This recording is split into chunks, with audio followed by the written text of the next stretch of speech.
Gona katul ni vola pula. Lano tiu voli vivesui. Lano i vola virna kai kolosa. Wasindua.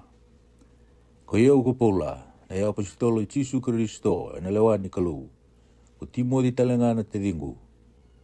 E ira era sa lotu kabiwa kanindina. Era sa tuwa te ke Kristo. Era sa tiko me kolosa. Me no mundo na loloma. Kena bagadengu. Mai buana kalau tamanda. Kira usah bawa bini-bina ka buana kalau na tamai Jisu Kristo na nondo turanga. Kamasu lagi ke mundo, ena vesinga. Ikira warongo na no mundo bakang bau Kristo Jisu. Kena no mundo loloma veira ke denga era salutu. Ena buku nika ando sa bakang nini taka. Okoya sa mararoi mai loma langi mino mundo. Ia do warongo da kina, ena bosan dina ni tugu-tugu binaka. Saya do ke mundo, e ka telenga ke buru-buru tau loko. Asa bua taka na buana, asa tumbu tiko, e ka telenga kina ke mundo. Asa pakatika bu bata ke singa, do warongo da kina. Ka kilan dina na loloma ni kalau. E ka ando sa kila mai bi ya pafira. Ni rau to kani do lomani. Ia na itala-tala dina Kristo ke mundo. Ko telenga sa tukuna ke rau, na no mundo loloma, ena lo tambu. Ana buku ni kaongo ko ikiro telenga. Sabo katiku buata kina singa kira warongo da kina. Ero sasianga ni mundu kina ni masu lagi ke mundo. Ka masu mundo bakasina iti ena no mundo kila na lomana. Ena alo matua kena buku bakaya lo kedenga. Mundo ia na iwala-wala kili-kili ke ira sano na naturanga. Bibina kata kedenga kokoya. Mundo bakabuana tiko ena taka-taka binaka kedenga. Itubu daga telengana no mundo kila na kalau. Mundo kau mai ana kau ke denga. E wakana no na kau baka indina. Me tumbu no bosota ke denga. Kena bosota bandinde ena marau. Mundo baka bina-bina ka buana tamanda. O koe sa bagarau te kikianda. Mendara wata na kenrei bota-bota. Era sa elo saba-saba. Ena rarama. O koe sa baka bula ikianda. Maina lewani butung-buto. Asa kau tikianda. Kena mati nintu ni koe. Nona ngoni ni topo. Ko koe anda sa rawa te kina na bula no hukuni nona ndra. Isang bukodi na nonde wala da. Ko koe na alo ni kalau sa senga ni rai. Ko tumbure liu kangai muri na kake denga kadaka. Isa takawa na kake denga ko koe. Sera tu mai lo malangi, sera tu e burubura. Sera rai, sera senga ni rai. Sera bei tiga-tiga bawa turanga, sera bei mati ni tu. Sera turanga sa liu, sera turanga koukoa. Sa da kawa na kake denga ko koea, kami nona talenga. Asa ambula liu ko koea, sa muri na kake denga. Kasawa kataunde itaka na kake denga ko koea. O koea na ulu talenga niango, ni songo-songo leo ni lotu. O koea na ibagatikibu, na ulu mutua mai na mati. Mi usi bidake kina ko koea na kake denga. Ni sa vina kati misina i kukoya e na kake denga. Kame waka vina kati taki ira kaya na kake denga e na bukuna. Ni sa ia manda na kani vina kati e na nonandra ni sa lau wako kina kau velatai.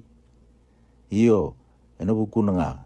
Sera tu e burubura, sera tu mai lo malangi. O ike mundo utalenga. Do wakaitani e liu kameda e na huni alo mundo e na taka. Sangai waka vina kati taki ke mundo kukoya. Ena ngona wale ni samate. Me wakareita ki mundo kina. Nindo sa yalo soba kasenga ni beita ki rawa. Kasenga ni buna udi rawa e matana. Kaya wakando sa wakambau te tiko. Kawakataunde itaki. Kawakauko taki. Kasenga ni bukitani. Maina nui ni tuku-tuku binaka. Dua rongoda. Kasabuna utaki beira na tamata kene ngasa. Tiko e ruki lo malangi. Ia ko ia ku paula. Hausa lesi. Meu kene tala-tala. Au sangai marau ni usaha wararau taki, ena buku mundo. Kapakaya dora, ena ngongu, na kena woni rawa, ena buku i Kristo, ena buku ni angona. Kaya na isongo-songo lin lotu.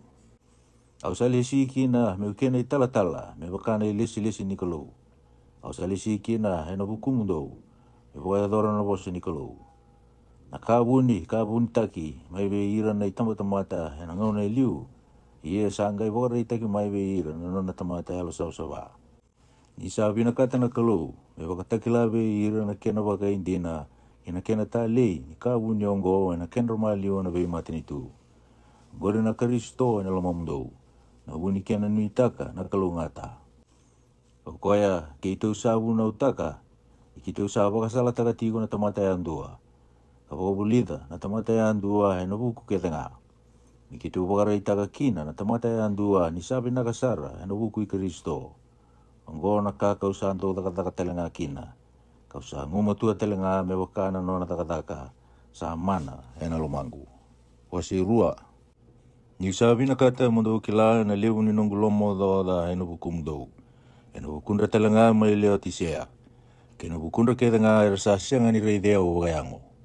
E wadi ngui na londra. Mero wandua watataki ena loloma. Menondra na iau kedenga ni buku, era na kilandi na sarkina na kawuni ni kalau, iyo na Kristo.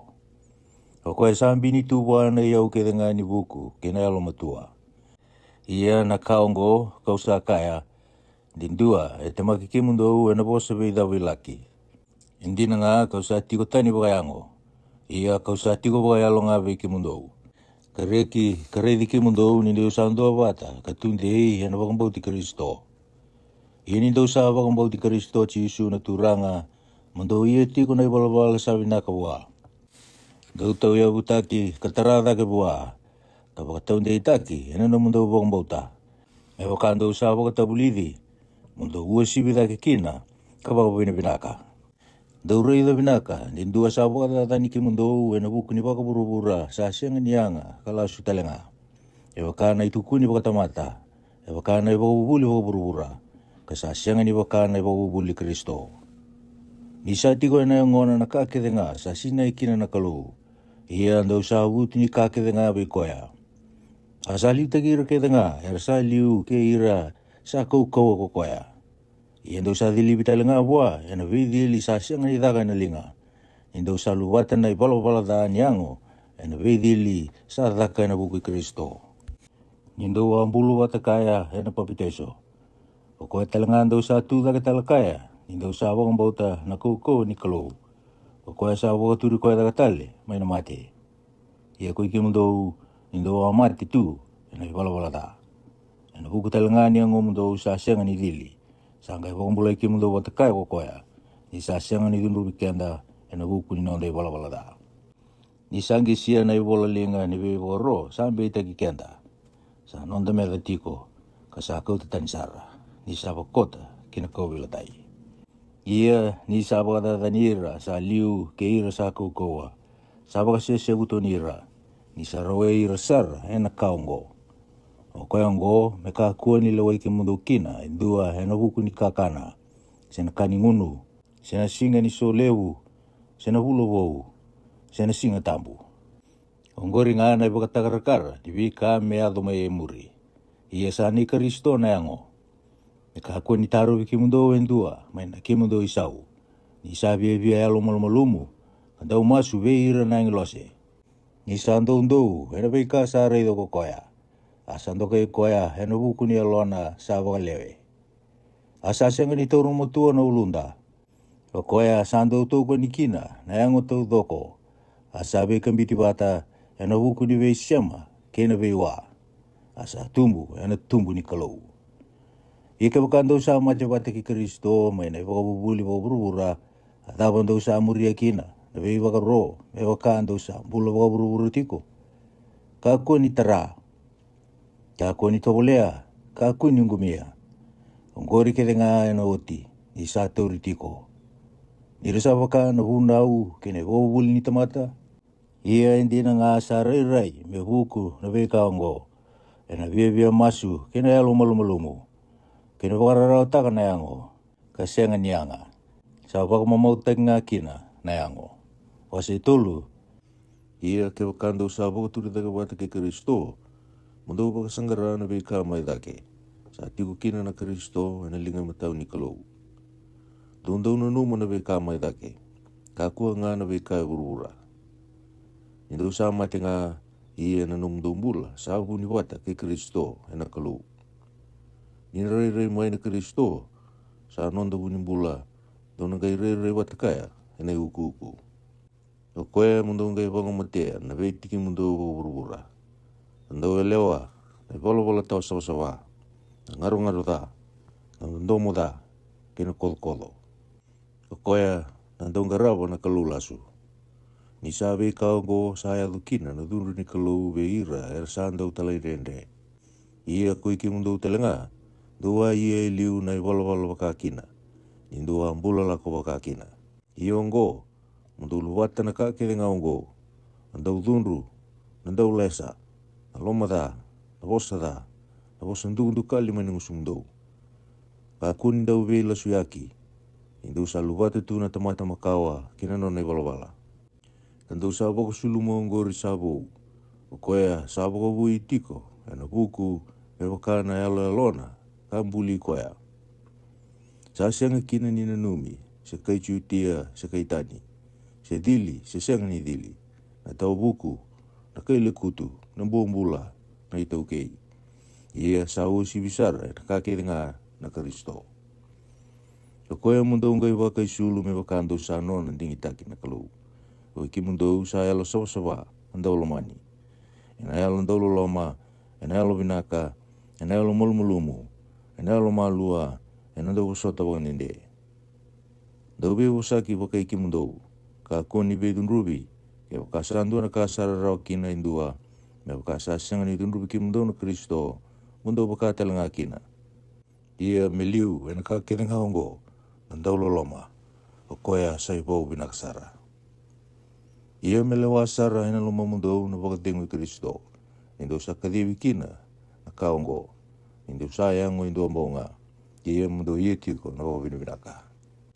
Metiko wakalebu ina loma mundo na wose Kristo. Ina buku kedenga. Indo bibu katabulidi. Kabibu no di wakaiki mundo. Ina same. Kina sere. Kina meke wakayalo. Indo sere tiko buwana kalau ni sa tiko. Ina loma mundo na loloma. Ia na kakedenga indo sa kita ka. Sendau bosa, sendau laka, ni ia kede na ni turang o Jesu. O koea, dau sa ia tiku kina, tapo binibina ka buana kalau na tamanda. O iki mundo na eleo wakawati, mundo talei rao ve ira na wati mundo, e wakasan mundo na buana turanga. O iki mundo na tangani wakawati, mundo lumani ira na wati mundo, ka kuni alo da ve ira. O iki mundo na ngone, mundo talei rao ve ira na mundo ngasi, na kake denga. Ni sabi nakasarang ko buwan na turanga. O iki mundo nangasi, mundo kakuni bo dunru ira na lubi mundo. Teranda tu kina. O iki mundo na tamata, mundo talay rao be ira na mundo turanga bayango. Ina kake denga. Kakuni ia wala nga ina matana botu. Me binakatiki mundo kina ko ira na tamata. Do ia nga ina lomandina. Indo sarere baka nakalo. Ia na kake denga ndo sa takawa. Kita ka may nabuni alo mundo me wakabuan na turanga. Me kakuni wakabe iro wala nga na tamata. Indo sa kila, doon na roa ta may buwan na turanga na iwota me kena isau. Do sa ngarabo na turanga ko Kristo. Iya ko kaya sa takada na roa ta na kena isau ni da sa takawa. Kasa siyang ni binakati wakay loa, indo na tamata.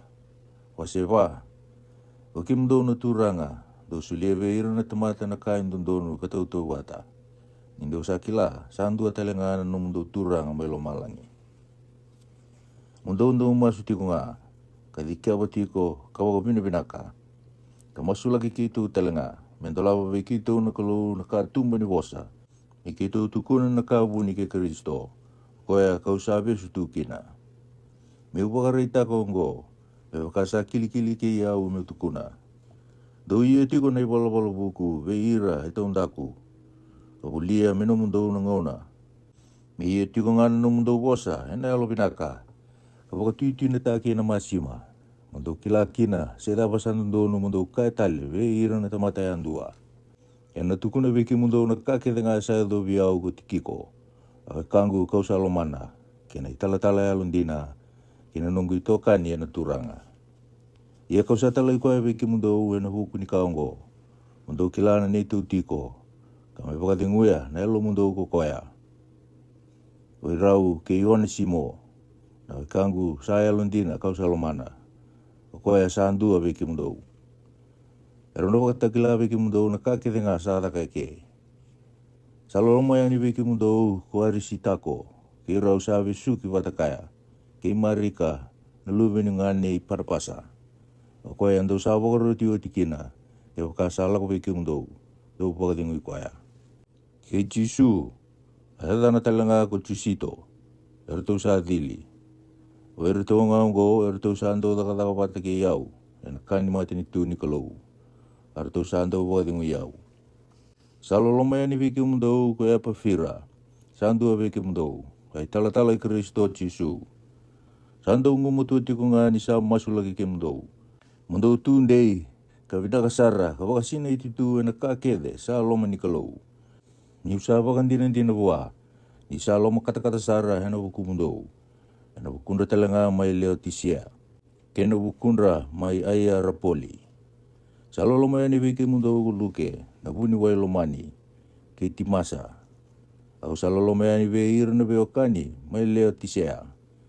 Ve ni mifa talanga. Veira talanga na songo leni lotu mai no vale. Ie ni sa wili oti na bolongo veki mundo.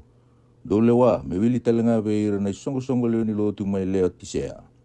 Mundo wili ka talanga na bola veira ki leo tisea. Kai talanga ve a kipo. Mo baga reiga na takataka ko sara wata mai buana turanga. Mo baga dora sara. Tau saloloma yani kapola na lingangu dina. Ko iau ko pola. Dono numiau ni sa vesu tiko. Me no mundo na loloma. Emeni.